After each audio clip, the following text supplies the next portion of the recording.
Have you ever stared at a grade on a test and just thought, what is this actually for? Beyond the letter or the number, what's the real point of all the quizzes and projects and exams we do? Well, we're going to dive into that because the answer is way more complex and honestly, way more interesting than you might think. So here's the game plan for this explainer. We're going to start with the big why, then we'll break down the two main types of assessment, dig into the theories behind them, figure out what a score really means, and finally see how it all comes together in a more modern way of thinking about learning. All right, first up, the big picture. Why do we even assess in the first place? It's really not as simple as just slapping a grade on a paper. Assessment is this whole system that has a bunch of different and sometimes even competing goals. And the reason a test is given in the first place, well, that shapes everything about it. And that leads us to the core conflict, the central question of it all. Is a test supposed to be a tool to help you grow, kind of like a coach giving you pointers during practice? Or is it a final judgment, like a referee blowing the whistle at the end of the game? This one question basically splits the entire world of assessment into two different camps. So let's meet those two camps, formative and summative assessment. And trust me, these aren't just fancy education buzzwords. They represent two fundamentally different philosophies about what evaluation is even for. This slide has the perfect analogy for this. Think about formative assessment like a chef tasting the soup while they're cooking. They're making little adjustments to get it just right. It's all about feedback and improvement during the process. Summative assessment? That's the food critic who shows up after the soup is done and gives it a final review. One's for improvement, the other's for judgment. So with formative assessment, the goal is 100% about development. It's not about the score. It's about getting that detailed, specific feedback on what's going well and, what's not. The whole point is just to help the student get better as they go along. And this connects to a really important idea from a psychologist named Lev Vygotsky, the zone of proximal development. It sounds complicated, but it's basically that sweet spot between what a student can already do on their own and what they can do with a little bit of help. And that's exactly where good formative assessment should live. Yeah, this is the perfect way to think about it. It's like a personal trainer, right? They don't give you a weight that's super easy, and they don't give you one that's impossible to lift. They find that perfect challenge to help you get stronger. That's the zone of proximal development. The teacher provides the right support, the scaffolding, so the student can build on what they already know. Okay, let's switch gears to summative assessment. The purpose here is totally different. This is about measuring what's been learned at the end. It's about certifying that achievement, with a grade or a diploma, and in a lot of places, it's about holding schools and teachers accountable. But that accountability part, that's where things get really controversial. When those final scores have super high stakes, it can create this huge pressure to just teach to the test, which can make the curriculum really narrow. And it brings up big questions about fairness. Like, can you really compare schools with totally different students and resources based on one set of test scores? It's tricky.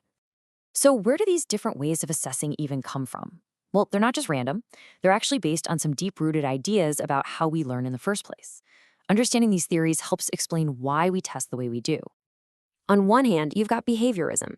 This theory sees learning as this neat, step-by-step process. You're just stacking bricks, one by one. But on the other hand, you have constructivism, which says, no, learning is messy, it's active. Students are constantly building their own understanding by connecting new stuff to what they already know.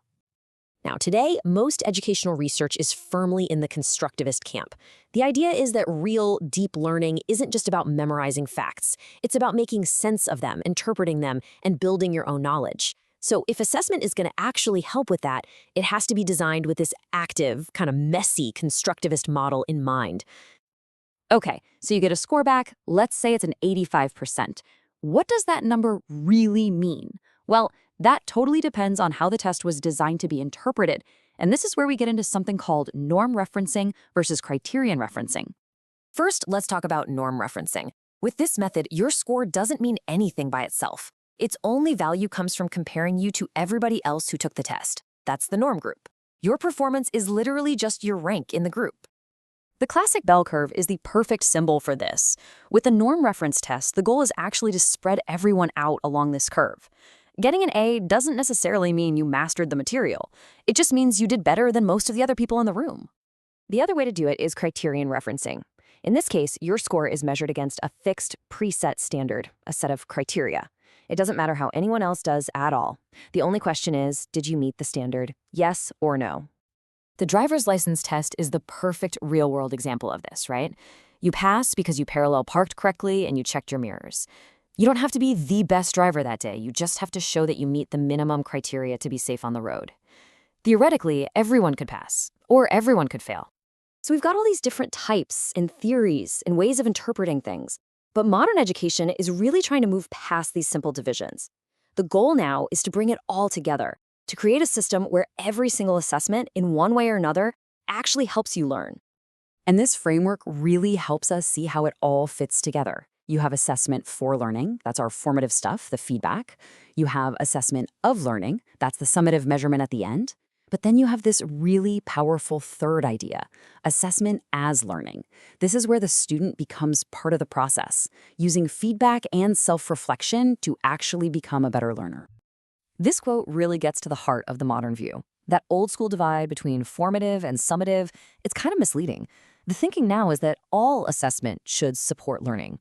Even a final exam, an assessment of learning, should be designed to be part of the learning journey, not just some final judgment dropped on you at the end. Which leaves us with a final question for you. If you were in charge of everything, what would your perfect assessment system look like? Would you put all the focus on constant improvement? Or on measuring final achievement? Or would you try to find that perfect blend of both? As we've seen, there's really no easy answer.